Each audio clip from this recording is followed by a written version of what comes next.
After India emerged as one of the preferred destination of foreign companies leaving the Chinese shores in the aftermath of COVID pandemic, the Indian textile sector is set to cash in on the misery of China even further. Reportedly, the massive power cuts across the authoritarian country triggered by a shortage of coal supplies, toughening emission standards and strong demands from the industry have led to an overall catastrophic situation. As a result, China, a major exporter of apparel and textiles to the world, is seeing its market shrink, and India, the emerging textile hub, is set to replace it fair and square. Hi and welcome. You're watching TFI English, the national socio-political analysis arm of the TFI Media Group.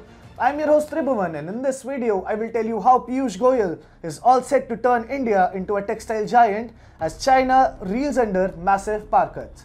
Let's begin. Ashish Gujarati, president of Southern Gujarat Chamber of Commerce and Industry, in a conference remarked that the situation was ripe for the textile giants in the city of Surat to step up on the gas and take advantage of the situation. Ashish Gujarati said, due to the power crisis in China, a big business opportunity has come out for all the industries of Surat, South Gujarat and entire India, and the time has come to grab it. Those industries running with the raw materials imported from China will have to start preparations as there would be a shortage of supply. The industry people should also work to find out other sources of the supply of raw materials. Gujarati further added, China is also a major exporter of apparel and textiles to the world. Due to the reduction of coal production, the power rates will go higher between 30 to 40%, which will also lead to a rise in production costs. The power crisis of China will benefit many industries in India, and especially the textile industry of Surat. Textile is among the sectors for which Indian products have been known internationally for decades. Indian exports used to rule over the Western textile markets for centuries, but in the late 19th and 20th centuries, the prowess diminished with the rise of synthetic fibers. Piyush Goyal, the newly crowned textile minister, has the responsibility to turn around the sector just the way he did with the coal, power and renewable energy as well as the railway sector. Goyal wants to revive Indian prowess in the sector, and he has already set an ambitious target of $100 billion in exports. Speaking a few days after his coronation, Goyal remarked, I am sure nothing less than $100 billion will satisfy any of you, and certainly will not satisfy the government led by Prime Minister Narendra Modi. He is a person with very high expectations from the textile industry. At present, the textile exports of the country is at $33 billion and the target for financial year 22 is $44 billion.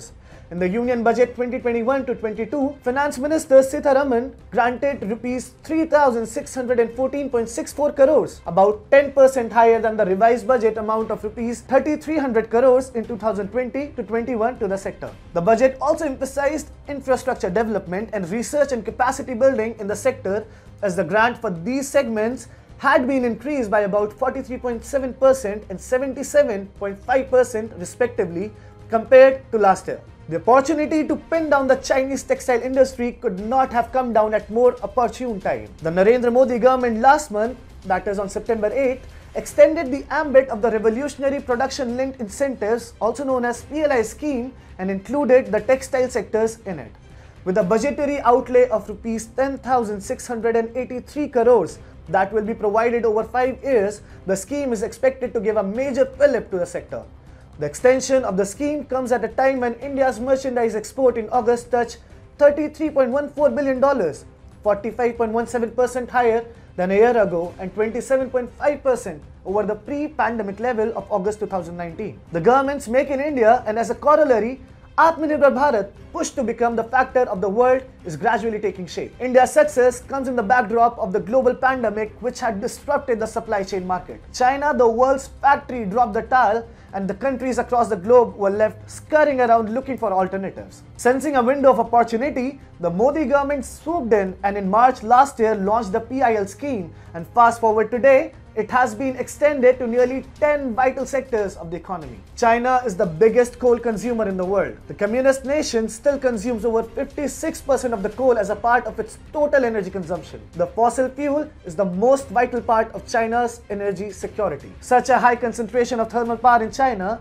means that any decline in coal supply hurts its ability to generate sufficient electricity. Presently, China is facing a serious shortfall of Australian coal. Last year, Beijing imposed an unofficial ban on Australian coal that immediately led to southern provinces in the communist country going dark. Moreover, as a direct repercussion of the scarcity of non-renewable material, China has been forced to shut down everything from aluminium smelters to textiles and even food processing units like soybean plants. To worsen Beijing's woes, the three main industrial Chinese provinces, Jiangsu, Zhejiang and Guangdong, that account for around a third of the economy of China, are facing power cuts. Similarly, Zhejiang, 163 industrial units, including textile units, had to be shut down. With China's industries falling, we are looking at huge socio-economic crisis in the country, where it will fail to fulfill all its basic needs, from manufacturing basic industrial goods to producing consumer goods like textiles and supplying enough electricity